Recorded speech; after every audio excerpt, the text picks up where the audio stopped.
स्वामी नयन पथगामी भवतु मे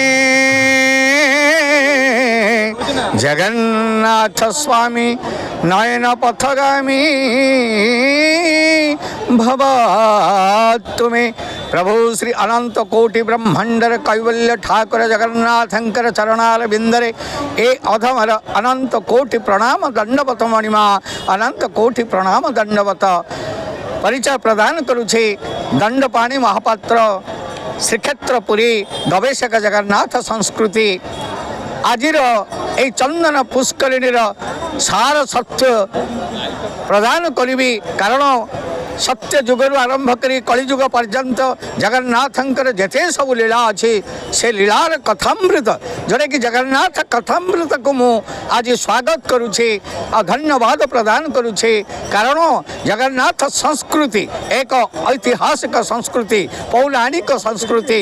एवं किंवदंती कहे जगन्नाथ बिना गति नहीं और मुक्ति नहीं। तेणु ये जगन्नाथ कथामृत माध्यम जगन्नाथंकर सारसत्व विवरणी प्रदान करी ए भक्त मान को अगाध समुद्र भीतर जगन्नाथ तत्व समुद्र भीतर को टाणी नवा पाई जो प्रयास जारी रखी जगन्नाथ कथामृत टीवी चैनल। तेणु आज ए उत्सव अवसर में धन्यवाद दे कार्यक्रम आरंभ करुछि। चंदन यात्रार किंवदंती अनेक अनेक अनेक कारण सत्य जुगरे राजा नरसिंहदेव यही यात्रा को प्रचलन करथिले बोली प्रमाण मिलुछे। सत्य जुगरु आरंभ करी कलिजुग पर्यंत पृथक पृथक भाव विभिन्न स्थान रे चंदन यात्रा आरंभ होथिबा बेले श्रीक्षेत्र माठीर यात्रा एक अन्यतम कारण पौराणिक मतरे जेतेबेले पांडव माने अज्ञातवास करथिले दुर्योधनर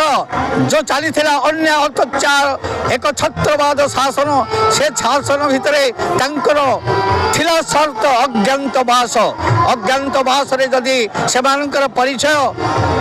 पदा को चली आसो से पुणी आउ थे अज्ञातवास को ने। तेणु अज्ञातवास को परिसमाप्त करने भगवान श्री कृष्ण बलरामंकर सहायता मागी पांडव माने होछंदी आजिकार चंदन यात्रार पंच पांडव जोटा कि पंचलिंगेश्वर बोली कह जाए थाए। पंच पांडव भितर आसुचंती भीम अर्जुन नकुल सहदेव एवं युधिष्ठिर महाराज आत्मा को गोपन करते कोठी ना विराट नगर रे कहार परामर्श रे सही अनंत कोटि ब्रह्मांडर कैवल्य ठाकुर महाप्रभु गोलक बिहार श्री कृष्ण बलराम का निर्देश क्रमे से कोठी थिले आत्मा गोपन करते विराट नगर रे आत्मा गोपन करी विभिन्न रंग रे रूप रे रूपांतरित होई तांकर से आत्मा गोपनर जो शर्त थिला से शर्त को पूर्ण से करथिले। पूर्ण हेबा परे शर्त विराट राजा कहिथिले हे आत्मा गोपनी मान को मु आज परिचय मागुछि आपण माने आपणकर संपूर्ण परिचय प्रदान करंतु आपण माने किए काहेकि एठी आत्मा गोपन करथिले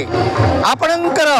पृष्ठभूमि रे किए आपणको आशीष आशीर्वाद प्रदान करथिला सेतबेले पांडव माने हसी हसी कहिथिले युधिष्ठिर महाराज ये होचंती आम सखांकर निर्देश